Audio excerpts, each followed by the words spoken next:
এবং তারপর পরেই প্রশ্ন উঠবে যে হঠাৎ করে কেন গণভোট বন্ধ রাখার জন্য হুঁশিয়ারি দেওয়া হচ্ছে। ভারতীয় সেনা ইতিমধ্যে অ্যাকশনে নেমেছে এবং সেই অ্যাকশন নভেম্বর থেকে একেবারে টিল 26 জানুয়ারি অবধি চলবে এবং এই যে অ্যাকশন, সেই অ্যাকশনের মাধ্যম থেকে তথ্য এসে পৌঁছচ্ছে লালমনিরহাট এলাকায় প্রায় 60-65 কিলোমিটার প্রায় ভারত কিন্তু দখল করতে বসেছে এবং সেই দখল করে কিন্তু একটা ভয়ানক হুঁশিয়ারি দিতে চলেছে যে ইউনূস তুমি এই ভোট বন্ধ করো। এবং সেই ভোট যদি বন্ধ হয় সেক্ষেত্রে বাংলাদেশের ক্ষমতায় কিন্তু ফের ঘুরপথে হাসিনা বসবে, হাসিনা বসতে পারে, এই আশঙ্কাই কিন্তু গোয়েন্দারা করছেন।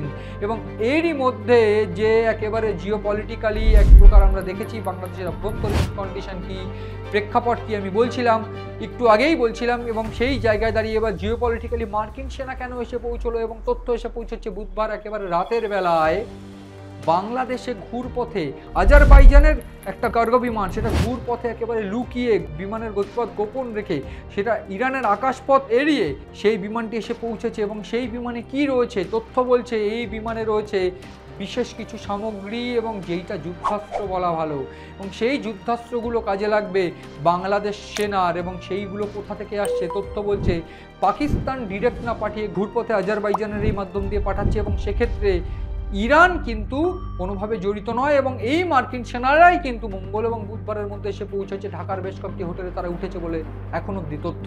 ফলে এই যে জায়গাগুলো আস্তে আস্তে পরিষ্কার হয়ে যাচ্ছে, যত নির্বাচন এগিয়ে আসছে তত পরিষ্কার হয়ে যাচ্ছে যে শেখ হাসিনার পতনের কারণ কিন্তু কোটা আন্দোলন বা কোটা সংস্কার আন্দোলন নয়, বরং একটা জঙ্গি আন্দোলন, জঙ্গি হামলা। এবং এই জঙ্গি হামলা করিয়েছে কারা, তথ্য বলছে একদিকে সেন্ট মার্টিন দ্বীপ দখল করা নিয়ে ইউনূসকে চাপ দিচ্ছে ডোনাল্ড ট্রাম্প বা আমেরিকা প্রশাসন। এবং সেন্ট মার্টিন দ্বীপ আমরা জানি কতটা গুরুত্বপূর্ণ এই মুহূর্তে মক প্রণালী থেকে বা বিভিন্ন ক্ষেত্রে বিভিন্ন প্রণালীর জন্য এবং তেল সরবরাহের জন্য।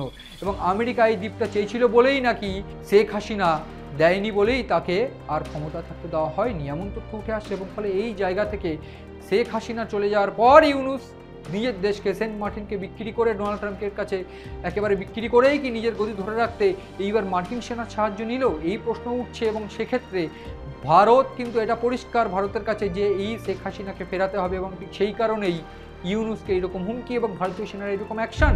তাই যদি হয় সেক্ষেত্রে খুব শীঘ্রই হয়তো শেখ হাসিনা নিজের চেয়ারে ফিরবেন এবং বাংলাদেশে ফের গণতন্ত্র স্থাপিত হবে।